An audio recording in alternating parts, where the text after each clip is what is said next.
Hoy hemos estado hablando de adaptaciones y como no puede ser de otra forma, vamos a hablar de otra adaptación. La adaptación que Milo Manara ha hecho de El nombre de la rosa.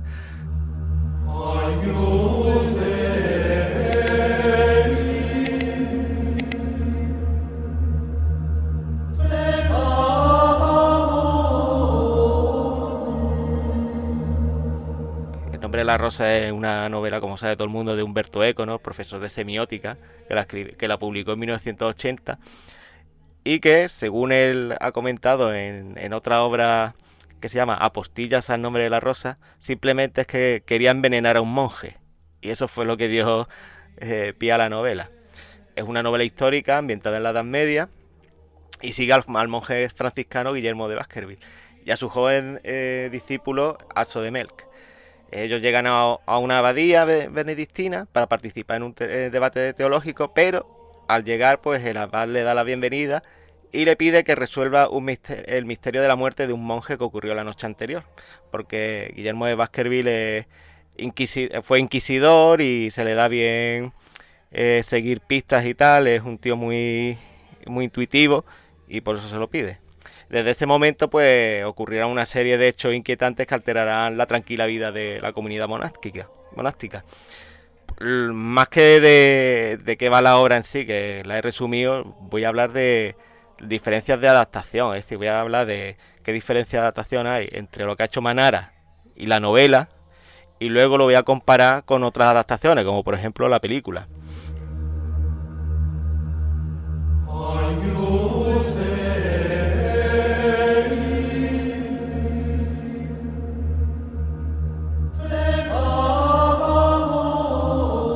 La adaptación de Manara pues está precedida por una cita del propio Humberto Eco que dice así, y yo creo que deja muy claras las intenciones de Manara al adaptar la novela. Cuando quiero relajarme, leo a Engels. Cuando quiero algo serio, leo a Corto Maltés. Yo creo que ahí está ya todo dicho prácticamente de lo que pensaba Humberto Eco del cómic. Pero bueno, si comparamos la novela de Eco con la adaptación de Manara, podemos ver que en gran medida es una síntesis visual de la novela, ¿no? Ya que se reducen o eliminan directamente pues los grandes debates teológicos y filosóficos que hay en la novela, eh, textos en latín que son muy largos, eh, no sé, descripciones y tal, haciendo que la historia pues sea más accesible y menos profunda que el texto de la novela. El ritmo de la novela es más reflexivo, ¿no? Porque hay muchas descripciones, como he dicho antes, y Manara, al usar imágenes, pues no le hace falta usar las descripciones, porque ya lo está expresando con el dibujo. Y en ese sentido, pues la estructura de la obra también cambia, ¿no? Porque si bien la novela se divide en 7 días, y cada uno de esos días se divide en las horas canónicas, de maitines, laudes, primas, etcétera, pues la adaptación de Manara pues prescinde de cualquier división y simplemente la división de ahí es volumen 1 o volumen 2. Y eso agiliza mucho la obra, ¿no? Aunque los días van pasando y lo vamos viendo en el dibujo, ¿no? Pero que no están marcados los capítulos, digamos. Manara también pues prescinde de las descripciones de la vida monástica, de los ritos, por ejemplo, ¿no?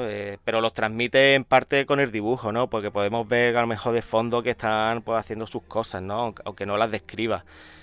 La novela también juega con la ambigüedad y el cómic, pues al ser imagen, ¿no? Al ser secuencial, pues esa ambigüedad se pierde y es más directo, ¿no? Entonces vemos también, en vez de algo ambiguo, vemos la interpretación de Manara de esa ambigüedad. Y ahora, bueno, hasta ahí voy a dejar la comparación con la novela y creo que es más interesante compararla con la película, porque al final son dos adaptaciones y cada una tiene sus virtudes y creo que es más interesante. En primer lugar, hay que destacar y creo que dejar totalmente claro que Manara huye totalmente de la película. No quiere saber nada de la película. No vamos a encontrar ninguna viñeta, ni personaje, ni guiño alguno, ni siquiera nada estético que no haga referencia a la película que hizo Jean-Jacques Annaud.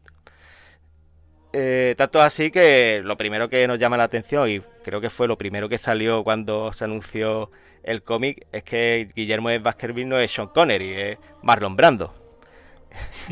Que eso es lo que más llama la atención. Pero las diferencias no se quedan solo en el diseño de personajes. La primera diferencia, de hecho, pues la podemos ver en el arranque de la película, ¿no? Que empieza con los dos monjes llegando a la abadía.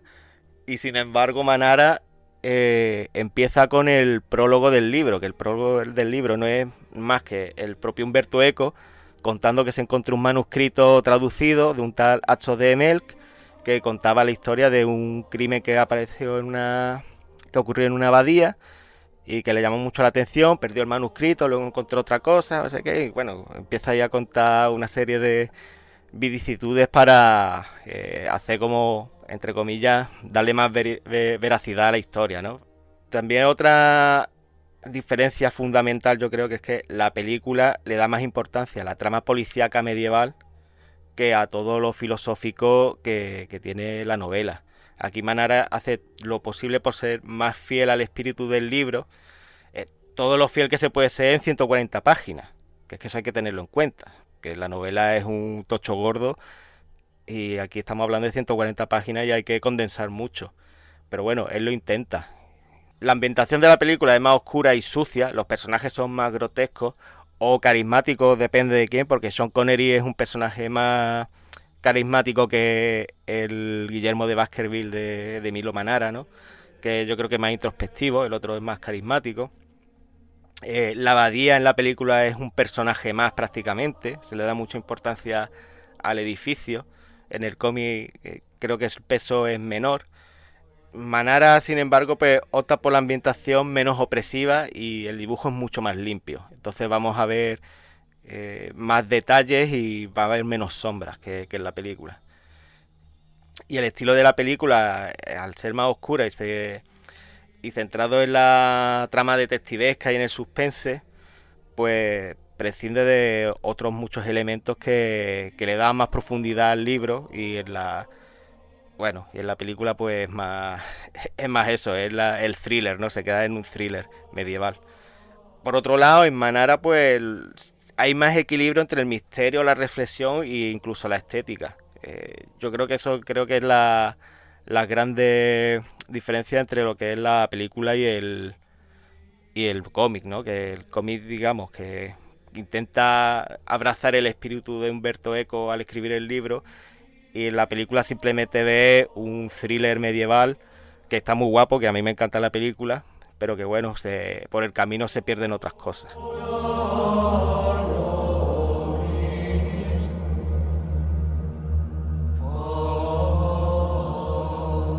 Por último, me gustaría comentar el dibujo, ¿no? Que yo creo que incluso casi lo más importante de esta adaptación. El dibujo de Manara, pues, conserva su estilo característico, ¿no? Es un poco más sobrio, como es lógico, y mucho menos sensual que en otras de sus obras, siendo los personajes, pues eso, menos exuberantes, ¿no? Los escenarios son muy detallados, eso no se puede dudar ni un momento, pues cuando por ejemplo vemos la cocina vamos a ver hasta la última cuchara que hay en la abadía. La paleta de color de Manara es más apagada y predominan los marrones, los grises, los ocres. Crean como una atmósfera de piedra y frío, ¿no? Pero es limpia y totalmente legible, es decir, que no vamos a ver sombras que no nos permitan ver nada, sino que lo vamos a ver absolutamente todo.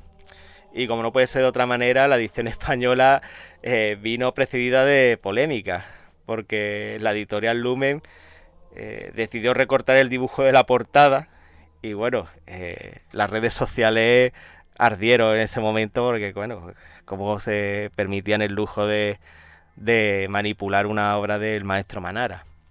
Alguien les daría permiso para hacerlo, pero bueno.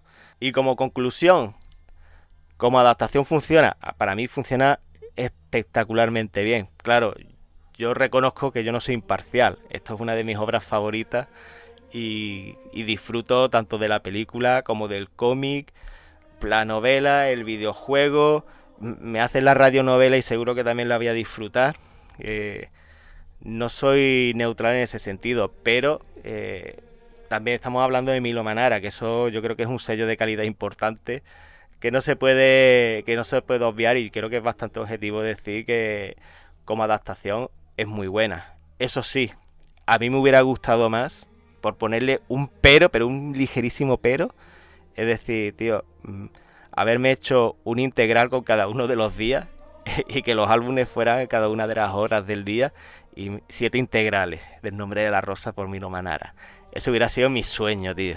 Pero bueno, no se puede tener todo y ya yo lo dejo.